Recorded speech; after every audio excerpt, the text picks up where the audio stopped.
Olá pessoal, seja bem-vindo a mais uma aula de educação financeira, cujo tema é Entendendo o Dinheiro e seus Hábitos. Eu sou o consultor Bruno Keregatti e estarei nessa e em todas as aulas deste curso. Bom pessoal, então a gente entendeu o princípio básico da educação financeira, entendemos os objetivos, o porquê estudar a educação financeira e vamos detalhar um pouquinho mais agora a parte da estrela principal da educação financeira, que é o dinheiro, né? Para não ficar uma aula tão maçante, até a nossa aula introdutória teve muita informação aí, aqui a gente já vai na prática. Então eu já vou entrar aqui com uma planilhinha para vocês olharem problemas principais aí do cotidiano em relação à educação financeira, tá? Antes disso, acho que é importante a gente falar um pouquinho dessa parte emocional do uso do dinheiro, né? Porque assim, o nosso relacionamento atual, acho que como um todo com o dinheiro, ele é muito moldado nas nossas emoções, né? Então o dinheiro ele surgiu bem antes aí da nossa existência, lá atrás mesmo na história, e ele surgiu como uma ferramenta de troca. Porque antigamente o que fazia? Tinha um produtor lá de maçã, tinha um outro produtor lá de boi, e aí o que eles faziam? Ele precisava trocar um tanto de maçã por um boi. Então eles faziam a troca, porque o produtor de boi queria maçã e o produtor de maçã queria boi. Então faziam essa troca que era chamada de escambo. Só que tinha um problema, porque nem sempre o produtor do boi queria maçã. E nem sempre o produtor da maçã queria boi. Então essa troca só acontecia quando os dois queriam um produto determinado. Então como é que surgiu o dinheiro? O dinheiro surgiu como um ente, ou uma peça, vamos dizer assim, que ambos vão sempre querer. Então quando o produtor de maçã quisesse o boi, eu não precisava que o produtor de boi quisesse a maçã também. Porque eu dava dinheiro ao produtor de boi e ele me dava o boi. E aí, quando ele quisesse a maçã, ele pegava esse dinheiro e recomprava a maçã de mim. Só que ele não necessariamente precisava comprar maçã, ele podia ir lá comprar banana, ele podia comprar uva, ele podia comprar madeira para fazer uma estrutura da sua fazenda. Então o dinheiro, o que ele fez? Ele agilizou o processo de troca de mercadorias. E é por isso que ele globalizou o nosso comércio mundial. Porque é muito fácil, você não precisa necessariamente ter algo para trocar com o produto que você deseja. Basta você ter dinheiro. O dinheiro ele é aceito por todos. Então ele é uma ferramenta comum que permite a troca de mercadorias, tá? Então como o dinheiro já está há muito tempo nas nossas vidas, né? E aí pensando biologicamente, o ser humano está evoluindo também. Então o dinheiro faz parte da evolução humana. Hoje a gente evolui baseado nas informações do dinheiro. As crianças já começam a ter contato do dinheiro, já sabem que é dinheiro muito cedo. Tá? Então o nosso cérebro já está transformado nisso, né? Então ele molda, obviamente, nossas emoções, os nossos desejos, né? Tem-se aquele negócio que a sensação de ter muito dinheiro é uma sensação de poder, é aquela sensação de grandeza. Então tudo isso mexe com o nosso psicológico, tá? Então você ter bons hábitos financeiros, você ter uma educação financeira, permite que você tenha um controle e realmente te dê uma liberdade de vida. Ao mesmo tempo, se você não fizer isso, isso pode ser extremamente destrutivo para as pessoas. Então, pessoas viciadas em jogos, pessoas que vão torrando dinheiro, se endividam com outros problemas, né? Tem outros vícios. O que acontece? Ficam endividadas e aí o dinheiro acaba destruindo a vida delas, tá? Então, é uma linha muito tênue. É uma linha onde ele pode te trazer muito benefício, mas é uma linha também que pode destruir a pessoa, tá? Então, muita atenção a isso. E aí, obviamente, pessoal, dentro do nosso cérebro, pensando na psicologia do dinheiro, a gente tem, obviamente, os nossos dois sistemas, que é o sistema emocional e é o sistema racional. E aí, inevitavelmente, pessoal, nós temos os dois. E nós temos que trabalhar os dois, tá? Tem pessoas que falam, não, eu sou uma pessoa puramente racional, eu sou uma pessoa puramente emocional. Isso não existe, tá, pessoal? Nós temos os dois. E os seres humanos têm que trabalhar os dois de maneira quase que igualitária, tá? E aí, o que acontece?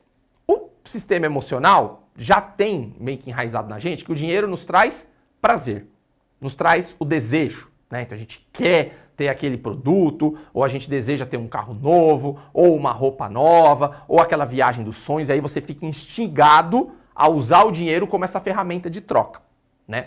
E aí, nada mais justo, né? Se você tem o dinheiro e você quer fazer isso, depois de um ano de trabalho pesado, você tira suas merecidas férias, por exemplo, nada mais justo de você ter esse desejo e te dar o quê? Paz, tranquilidade, você também tem aquela sensação de que, pô, eu trabalhei o ano inteiro e eu consegui fazer aquilo que eu desejava. Então o emocional tem esses dois lados. Você tem aquela vontade louca de executar aquilo que você quer, comprar aquilo que você quer, mas ao mesmo tempo também, se você faz isso consciente, você tem o quê? Uma transformação na sua vida, uma sensação de paz, uma sensação de prazer mesmo, de satisfação daquilo. Nossa, consegui depois de tanto tempo fazer isso, né? Eu, por exemplo, comprei recentemente a minha casa, depois de um longo tempo preparando para fazer essa compra.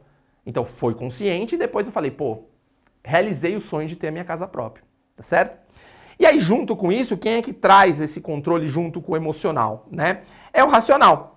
Porque o racional faz o quê? Aí ele tem aquela mente analítica. Então eu preciso planejar. Então assim, eu tenho a emoção, eu tenho o desejo de querer isso. E eu posso ter esse desejo. A dúvida é, eu consigo fazer isso agora ou consigo fazer isso daqui 3 meses? Esse é o problema. Porque às vezes vem muito aquele instintivo. Ah, se eu não fizer, se eu não for na loucura, eu não compro. Há controvérsias um pouco nessa informação, né? Porque é o quê? É o emocional querendo empurrar você a ter aquele desejo naquele momento. Tem coisas que, obviamente, você se dá ao luxo, né? Se você tá numa vida um pouquinho mais tranquila, você fala, eu vou comprar isso aqui, vai que eu tô com vontade. Você também tem que alimentar um pouquinho esse monstrinho da necessidade, né? Mas se você fizer isso o tempo todo, você não consegue desenvolver educação financeira.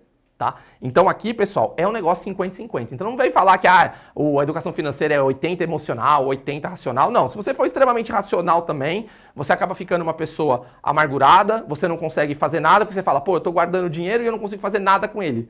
Eu não consigo comprar alguma coisa com isso, porque eu não posso fazer, porque eu tenho que guardar o dinheiro. Então é tudo um equilíbrio. Não adianta também ficar 100% racional, que senão sua vida também acaba ficando muito amargurada. E também não dá para ser 100% emocional, porque senão você não consegue ter controle. Então, 50-50, pessoal. Sem preconceito de emocional versus racional aí, é metade e ponto final, tá? Então, o grande desafio é, ao realizar uma compra, ou até mesmo um investimento, tá, pessoal? Porque tem muito investimento que você faz que vai demorar um certo tempo, né, para ele começar a render. Então, você tem sempre esse conflito, que é, vou fazer isso agora por impulso, ou eu estou fazendo isso com um planejamento, esperando no futuro ter algo. Então, tenho a necessidade de comprar um tênis, por exemplo. Pô, se você está com um tênis rasgado, arrebentado, você precisa de um tênis, né, para poder ter um pouco um conforto, não é uma compra por impulso, é uma compra por necessidade. A dúvida que fica é, você tem condições de comprar um tênis de R$700 ou você vai comprar um tênis de R$300? Então, assim, vocês não podem misturar as duas coisas, da necessidade com o impulso. O impulso, às vezes, é você tentar algo além daquilo que você consegue naquele momento. Mas não impede que você precise ter esse produto.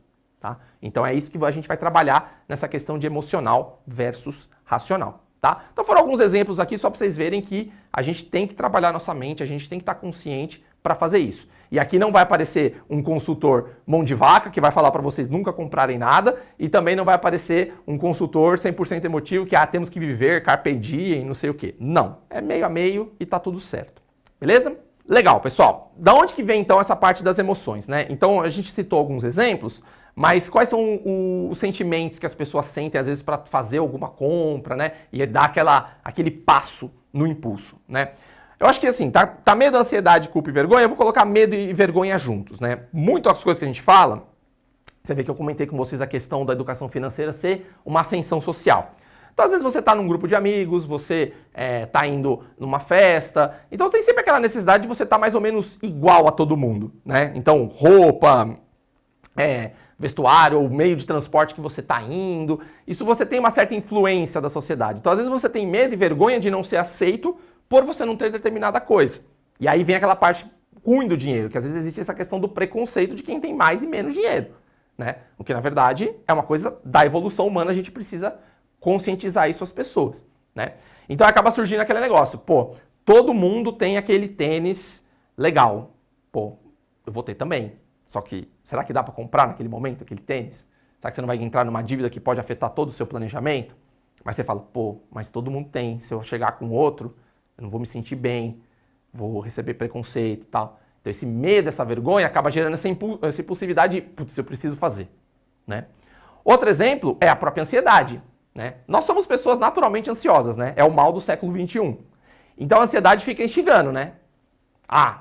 Compra, vamos, putz, se não der certo, tal. Quem assistiu aquele vídeo, aquele filme Divertidamente da Disney, sabe muito bem o que a gente está falando a respeito da ansiedade, né? Eu sou louco, você precisa marcar, vai.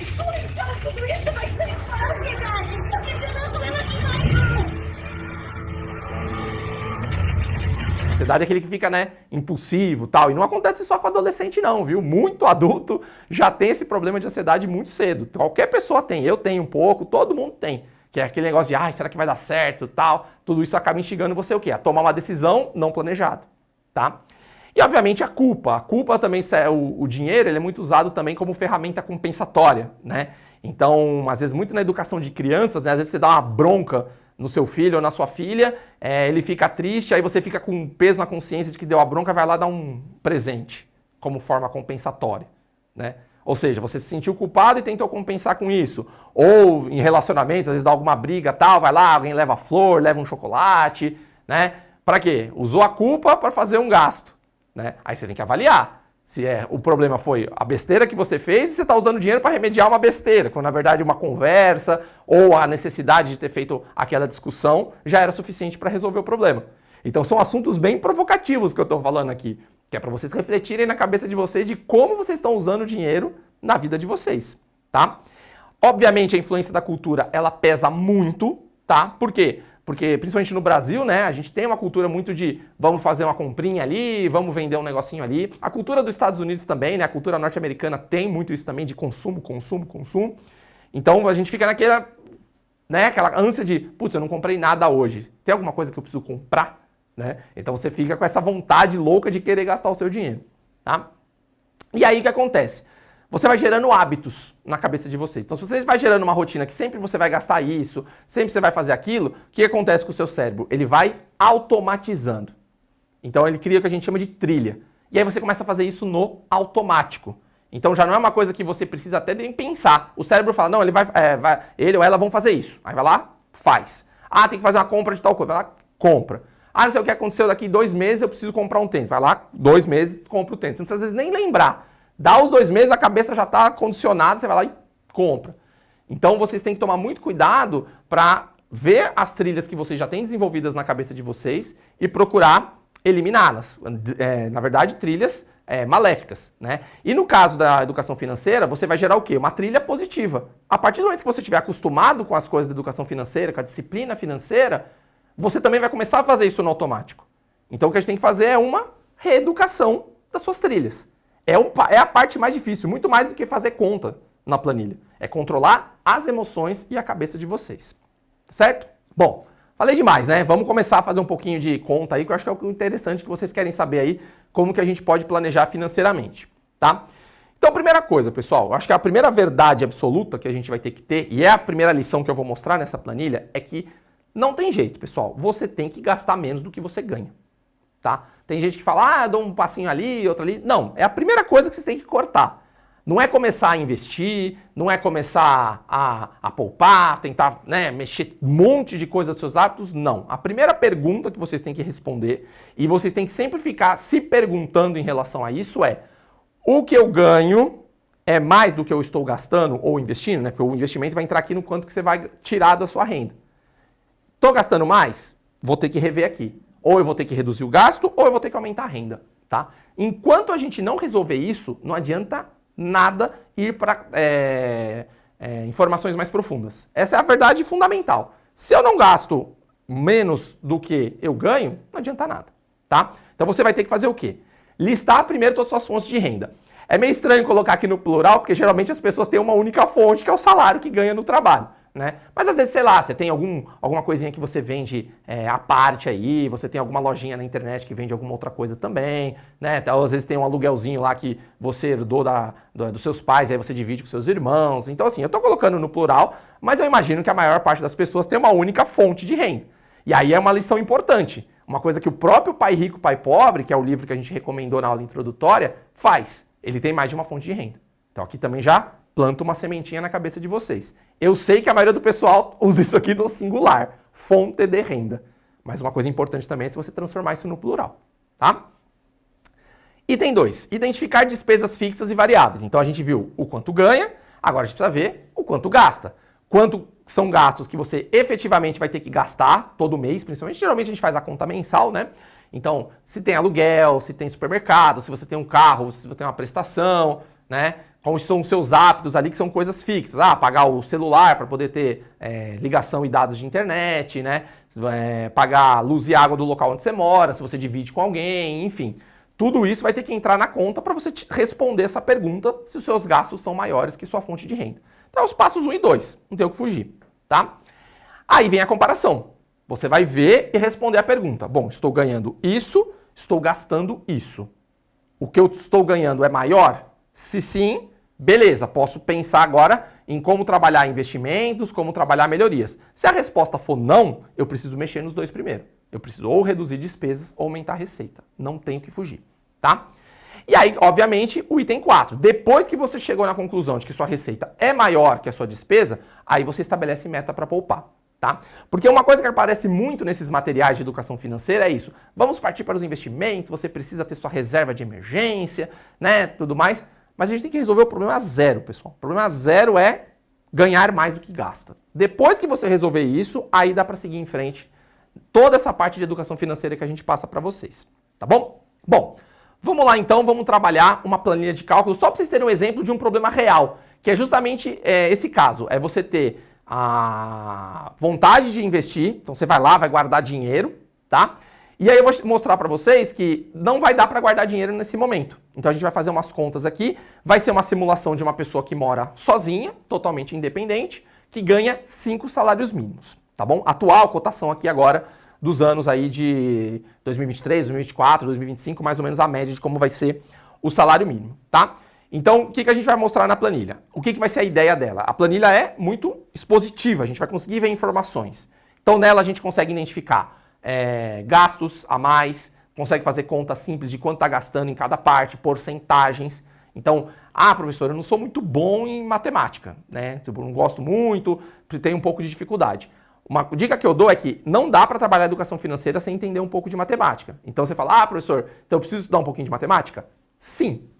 Aí você fala, professor, tem que estudar matemática? Tem que estudar matemática, porque não tem jeito. A matemática, assim como a língua portuguesa, são conhecimentos essenciais das pessoas. Né? Eu acho que se demoniza muito a matemática como sendo assim, eu nunca vou usar matemática.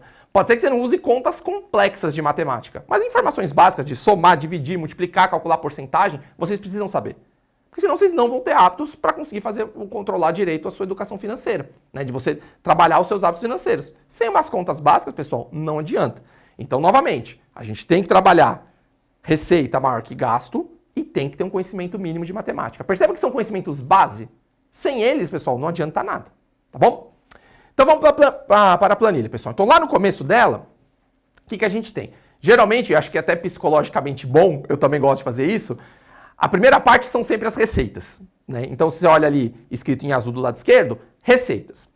Aqui, pessoal, eu simulei uma pessoa que ganha 5 salários mínimos, então na cotação atual, lá na linha salário, lá em cima, está 5.429,27, que é mais ou menos 5 salários mínimos na época que a gente está gravando o vídeo aqui, nos anos de 2024, 2025, por aí, tá? Então, todos os meses, vocês percebem que de janeiro a dezembro, eu coloquei esse valor, dando uma renda total anual de R$ 65.151.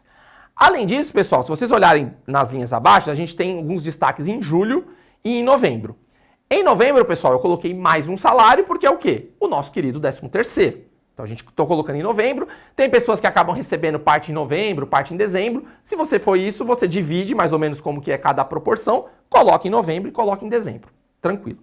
E em julho, pessoal, o que eu coloquei? Eu coloquei as férias, né? Então, eu coloquei nas férias de julho, mas pode ser qualquer mês do ano que você tire férias. Eu, como sou consultor, mas também dou muitas aulas, eu sou professor, eu geralmente recebo minhas férias em julho, porque nos outros meses eu estou em aula.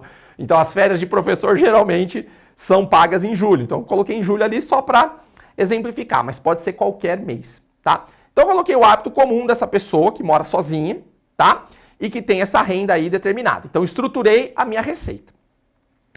Aí logo embaixo, pessoal, tem a aba investimentos, que aí são divididas em 4 partes. A gente ainda vai detalhar um pouquinho isso, mas basicamente o que a gente tem?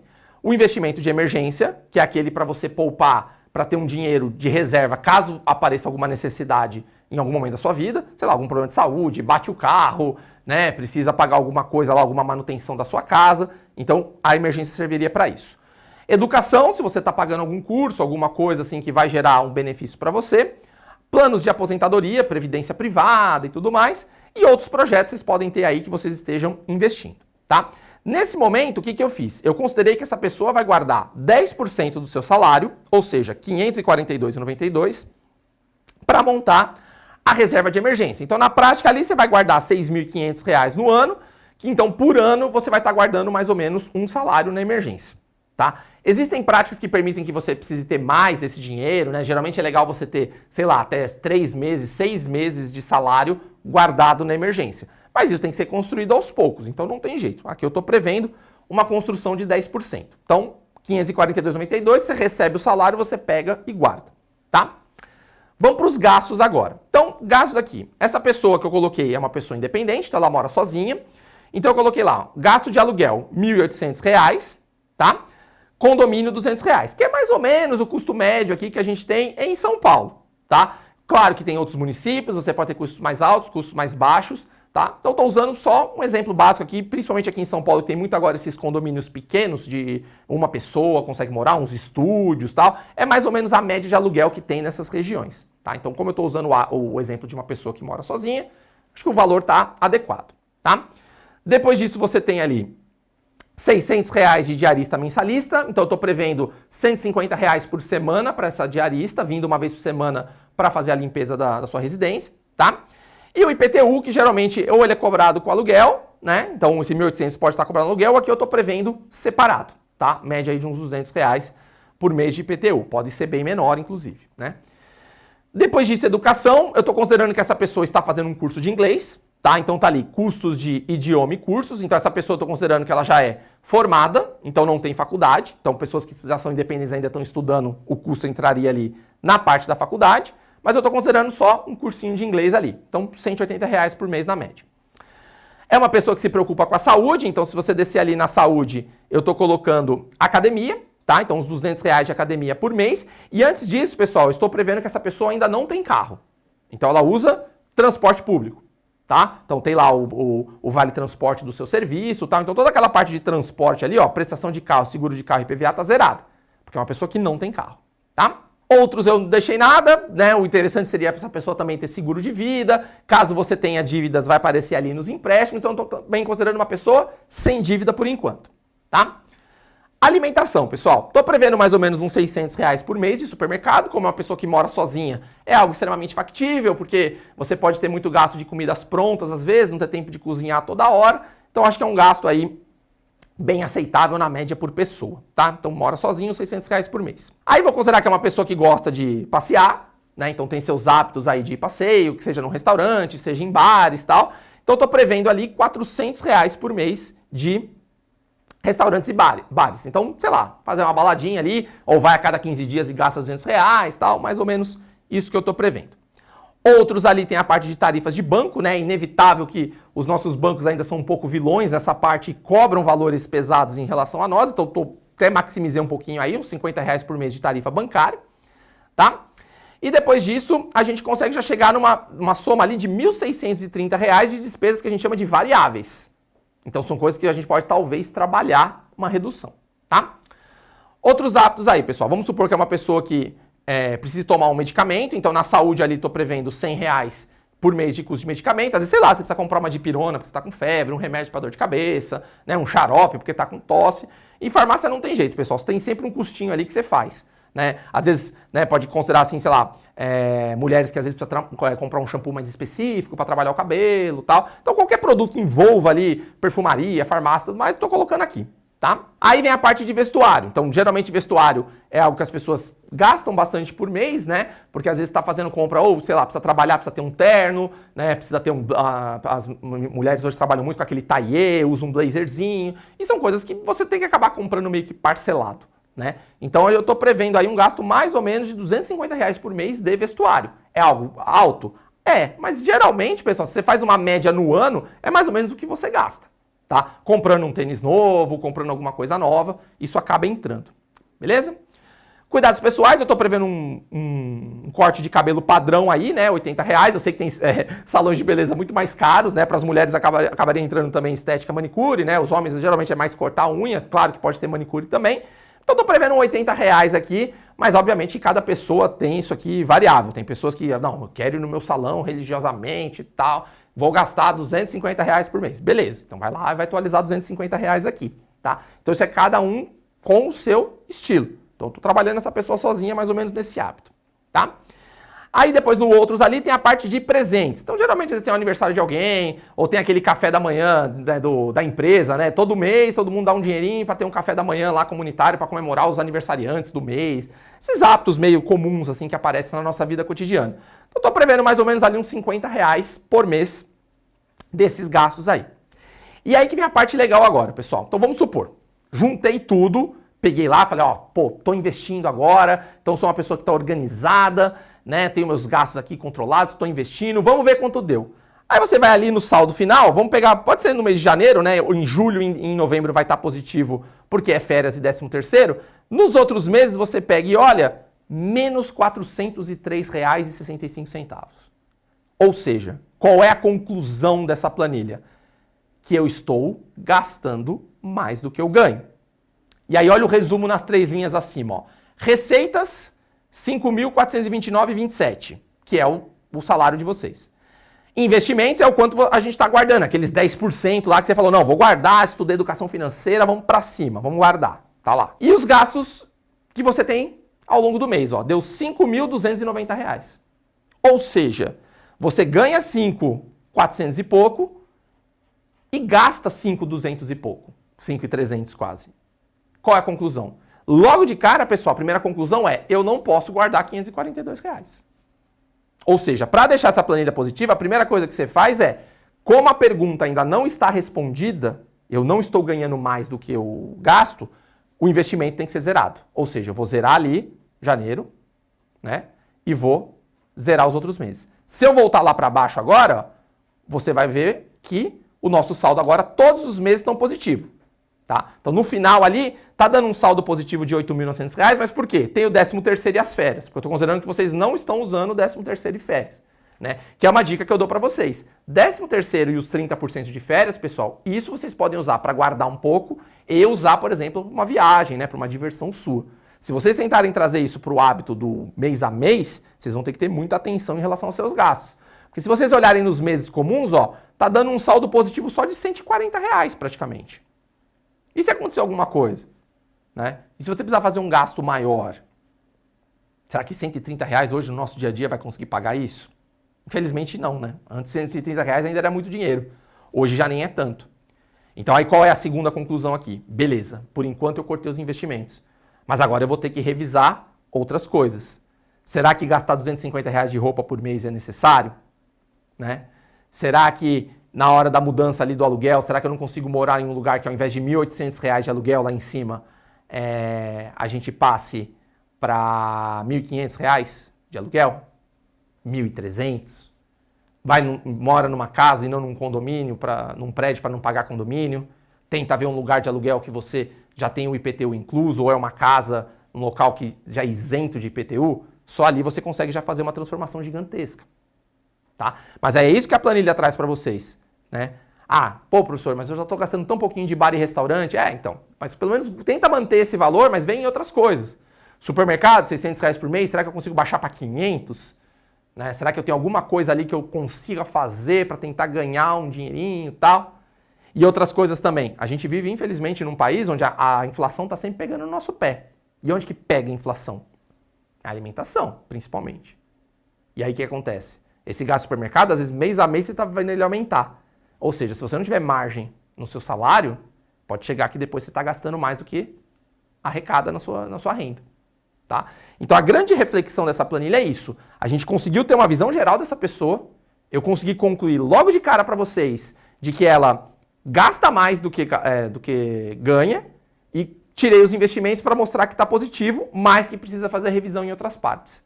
Então é isso que vocês têm que fazer com o gasto, ou com a vida de vocês. É estruturar, fazer uma conta de soma e subtração e no final ver o que acontece mês a mês. Tá? A minha recomendação é que vocês façam o planejamento de um ano. Então vê nos 12 meses o que aconteceu. E se em um ano você está vendo que está ficando positivo, então aí você tem um plano. Aí sim você pode pensar, pô, agora eu vou conseguir guardar R$200 por mês, vou conseguir guardar R$150 por mês. Pô, melhorou, tive um aumento salarial. Ah, eu vou subir então para guardar para R$250 por mês. E por aí vai. Tá? Então esse planejamento futuro também é importante. Pelo menos 12 meses à frente. Para você ter noção do que vai acontecer. Tá bom? Foi um exercício longo, mas que ajudou vocês terem uma primeira leitura do que acontece com as pessoas. Tá? Então seguindo aqui, ó. Conclusões importantes. Quando você tiver essa planilha, você vai ter que, obviamente, refletir se você tem gastos impulsivos ali. A gente falou das roupas, né? R$250 por mês. E também, não exatamente impulsivo, mas o gasto da moradia que está bem alto. Como é uma pessoa que mora sozinha, talvez tenha que ser um pouco mais compacta em relação aos seus gastos com habitação. Tá? Até porque é uma dívida fixa, né? Um custo fixo que você tem. Tá? Nesse problema em particular, eu não coloquei dívida. Né? Então a pessoa não é endividada. Então se a pessoa fosse endividada, ainda é pior, porque a dívida você não consegue simplesmente dizer, não vou pagar a dívida. A dívida vai estar lá martelando na sua cabeça até você quitar. Então a questão de você também ganhar mais do que gasta, também é para quê? Para você ter uma vida financeira saudável para pagar suas dívidas. Porque senão você começa a se endividar ainda mais e isso vira aquilo que a gente chama de famosa bola de neve. Tá? E um outro ponto, pessoal, algumas planilhas colocam que, eu estou gastando, eu comprei isso no dinheiro, eu comprei isso no cartão de débito, eu comprei isso no cartão de crédito. Minha recomendação para quem está começando. Para quem está recomeçando e ainda não tem uma estrutura mais simples e tudo mais, ainda está se organizando, a minha recomendação é que é uma coisa que além de você ganhar mais do que gasta, tente fazer todos os seus gastos no débito. Ah, professor, mas tem cartão de crédito e tal? Tem. Só que a gente vai usar cartão de crédito a partir do momento que você já está com essa parte inicial estruturada. Porque aí a gente vai começar a trabalhar o quê? O fluxo de caixa. Quando que eu vou pagar as coisas? Em que dia do mês eu vou pagar as minhas dívidas? Né? Eu vou pagar o meu mercado e tudo mais. Para começar, para você ter vou zerar primeiro o professor para dizer, agora eu estou zerado, posso começar. Tudo no débito, tá? Para evitar dívida futura. Então, zero dívida futura primeiro. Então, não use cartão de crédito para pagar no mês que vem. Não, tudo no débito para você ter noção exata de quanto você está gastando. Depois disso, estruturado, aí a gente vai para o crédito. Então, não precisa ter planilhas complexas ainda que vocês façam essa divisão, tá? Crédito, débito, dinheiro. Ou paga em dinheiro ou paga no débito, tá bom? Bom, pessoal, a aula foi longa, né? Então, vou parar por aqui para vocês também poderem refletir um pouquinho sobre a planilha, poder exercitar um pouquinho mais. E aí, vou recomendar mais algumas coisas. Livros. Hábitos Atômicos, do James Clear, e O Poder do Hábito, do Charles Duhigg. O que eles são importantes desses livros? Aqui, ó. Cabeça. Hábitos. Então, eles não são livros exatamente de educação financeira. São livros de mudanças de hábito das pessoas. Então, buscar ajuda também nessa parte é legal. Pô, professor, eu vou ficar lendo livro de autoajuda? Livro de autoajuda ajuda pra caramba, até pelo próprio nome, autoajuda. Se você tem medo ou receio de procurar uma psicóloga, procurar algum atendimento em relação a isso, use a leitura. A leitura pode trazer você mesmo a informação que você precisa, tá? É um psicólogo próprio. Então não criem esse preconceito de ler livros de autoajuda, tá? Blogs e sites. Me Poupe, da Natália Arcuri, que é muito legal, com dicas práticas, ela é bem prática, assim, então o pessoal se identifica muito com ela. E o Dinheiro Inteligente, que aí é mais conteudista, né, de informações, de investimento e tudo mais, mas vamos resolver esse primeiro problema, né? Ganhar mais do que gasta. Vamos resolver essa pergunta primeiro. E aí aplicativos, pessoal, bancos acabam ajudando muito. Essas fintechs hoje, como o Nubank, né, Banco Inter, outros bancos que tem aí que são fintechs, o C6 Bank, eles já têm no próprio aplicativo alguns controles que você pode ter, tá? Então é muito legal porque já vai dando uma certa automação daquilo que eu falei da tecnologia, tá? E aí tem o Guia Bolso, o George, outros aplicativos que aí você baixa, tem que fazer todo o cadastro de valores e tal. Então, informação disso não falta. Conclusão dessa aula. Vamos montar a planilha e responder a pergunta principal. Eu ganho mais do que eu gasto? Se sim, vamos em frente. Se não, preciso arrumar isso aqui primeiro. Beleza? Bom, pessoal, então chegamos no final da nossa aula de Entendendo o Dinheiro e Seus Hábitos. Eu espero que vocês tenham gostado. E para saberem mais informações, não esqueçam de acessar as nossas redes sociais. Até as próximas aulas. Tchau, tchau.